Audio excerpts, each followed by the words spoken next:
I'm Justin Pritchard, by the way. Let me tease you for just a moment with this frame-by-frame footage from the dashcam that helps illustrate the benefit of a really high-performing lighting system. I can see this fox from one side of the road all the way to the other, giving me just an extra split second to get on the brakes and give him a little extra room.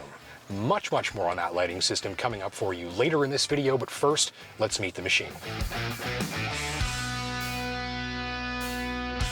This is the 2023 Mazda CX-30. It is the first generation of this machine, which launched initially for model year 2020. Back then it went on sale beside the smaller Mazda CX-3 for 2 years, before basically replacing that machine in the lineup when it was eventually dropped after 2022. The CX-30 is built in Mazda's Hiroshima plant in Japan. This $350 optional paint color is called Machine Gray. My tester comes in at the better part of 39,000 Canadian dollars, including the optional paint. This is as top of the line as these machines go, and pricing starts at $26,007 for the CX-30 GX, with standard all-wheel drive and the base 2-liter Skyactiv 4-cylinder with 155 horsepower and 150 pounds of torque. Step it up to $30,000 for the GS with heated mirrors, a leather steering wheel, and dual-zone climate control. And it's a 2.5-liter Skyactiv 4 with some recent revisions that squeeze out a few more ponies, and a few more miles from each tank. This 2.5's got 191 horsepower and 186 pounds of torque. For $2,200 more, that's $32,002. The GS Luxury Package adds improved seats with memory function, moonroof, and an auto-dimming rearview mirror. Then it's the CX-30 GT with the 2.5-liter engine at $36,002, with a further bump in standard safety equipment including traffic sign recognition and adaptive headlights, as well as an around-view parking camera system. And back it's a power tailgate, and filling out the interior, a 12-speaker Bose stereo. And that leaves my tester, the CX-30 GT Turbo, as the top dog model and the only CX-30 available with the Skyactiv Turbo engine. That's a boosted version of the 2.5-liter 191 horsepower 4-cylinder, ramped up in this case to 227 horsepower and 310 pounds of torque on regular grade gas, and 250 horsepower and 320 pounds of torque on 93 octane if you like. This CX-30 and I covered a lot of ground together and took in no shortage of the fall colors on Northern Ontario's winding 2 lanes by day. But we did also spend many hours together driving from Central to Northern Ontario in the dark, passing through the heart of Moose Country in the process. I first met my tester right after a 5-hour plane ride from Vegas to Toronto that would be followed immediately by a 4-hour drive home in the dark, Toronto to Sudbury via highways 400 and 69. Point is, the main thing on my wish list for the final 4-hour leg of a whirlwind 3 days of traveling was for a peaceful, relaxing, and easygoing drive home, and a really good lighting system, and a nice stereo would be good too. So here are my key observations after a combined 1,000 kilometers or so of testing in the dark. First, I really appreciate the analog instrumentation and the minimal look to the digital screen, which helps reduce excessive light pollution from your instrument panel at night, and the big benefit here is the ability to read the gauges clearly and quickly, even when things are dimmed down to help keep those eyes fresh as they scan the road ahead for hazards.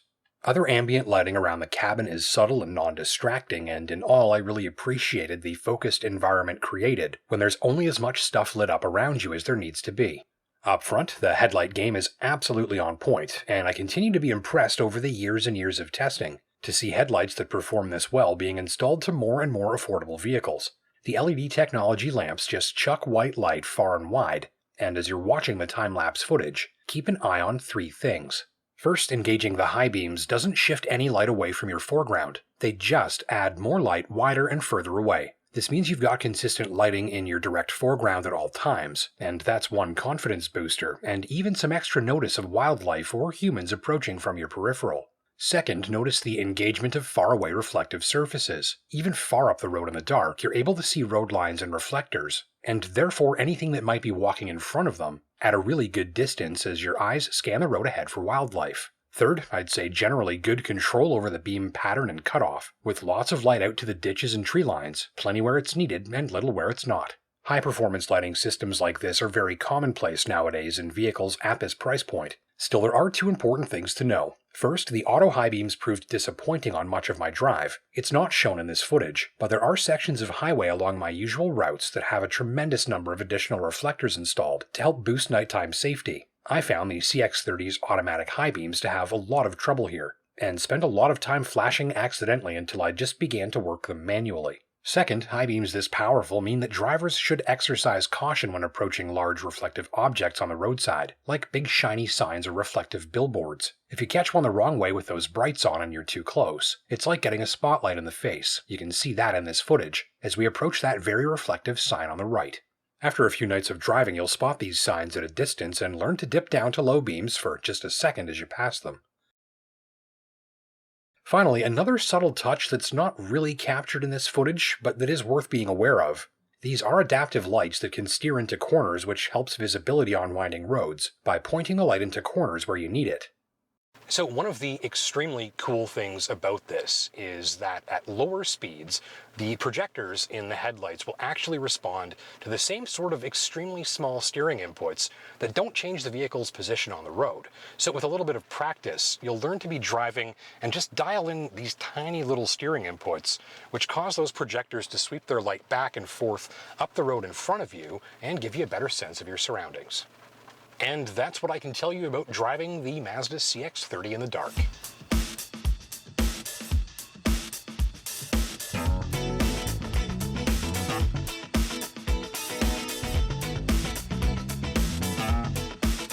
You'll see some of the CX-30's very best work in motion, and if you're considering one of these, then this is the part of the video I think you'll get the most useful information from.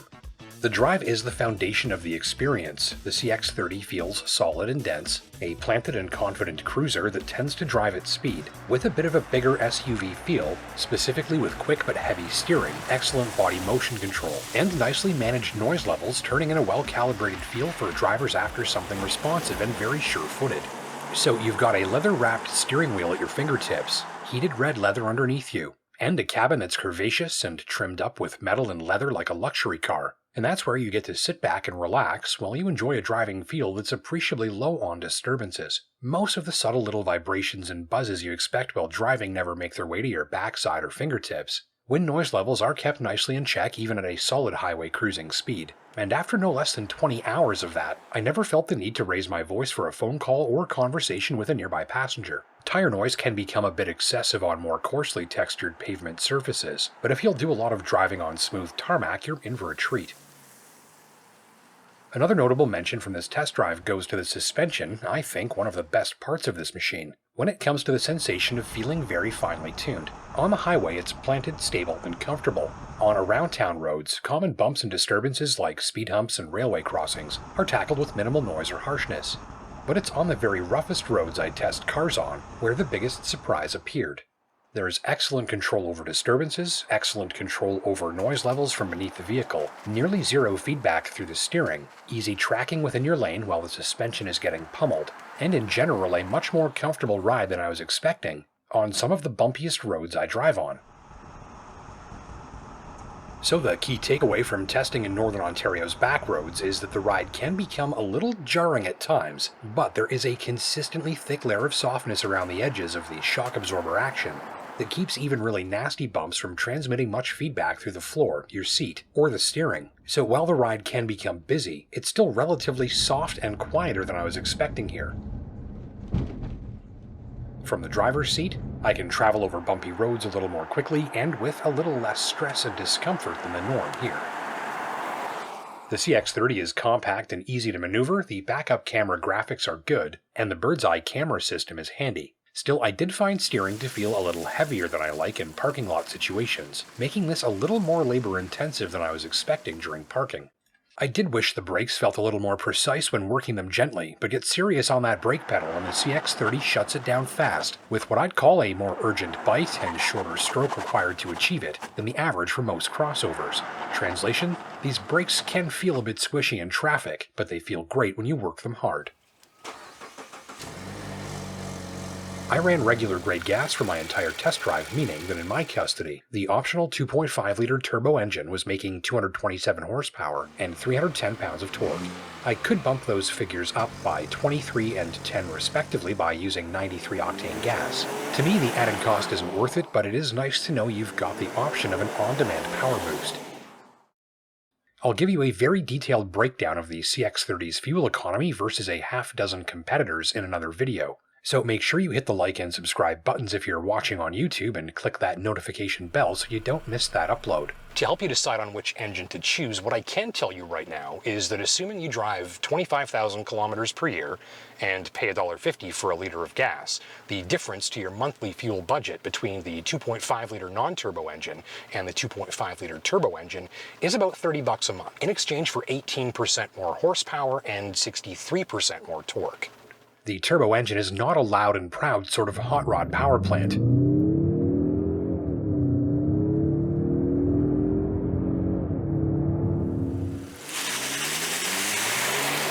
And to look at a CX-30 with this engine, you'd be hard-pressed to spot it, unless you notice the enlarged tailpipes and that little badge on the back. Compared to the non-turbo engine, you will notice this one really wants to go. Even slipping it from park to drive without a very firm foot on the brakes will see it try to charge ahead. The torque response from the engine at very low revs is fantastic for two reasons. First, it works very well with light-footed, easygoing driving styles to make sure the engine puts plenty of power at the tips of your toes, but without ever revving fast enough that you hear it very much. And second, because when you find occasion to put your foot down and click the CX-30 into sport mode, there's always a strong, sturdy, and sometimes even surprising shove into your seat thanks to all that torque. At full throttle, the exhaust note is a deep but largely unremarkable roar. And the power curve reminds me of a high-performing diesel engine. That's a compliment.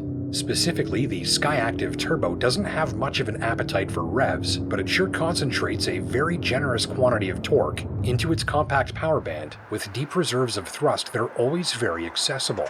Still, the sort of driver who likes that sort of thing will probably wish for a livelier exhaust note and a little bit more drama and speed from the paddle shifting. With the turbo engine, the CX-30 is a bit of a sleeper, but it's very mature about it.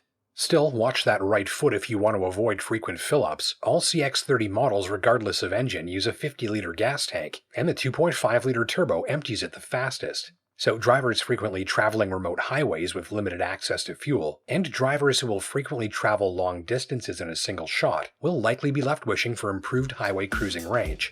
I had no complaints about the fuel economy, I just wish the gas tank was a little bigger.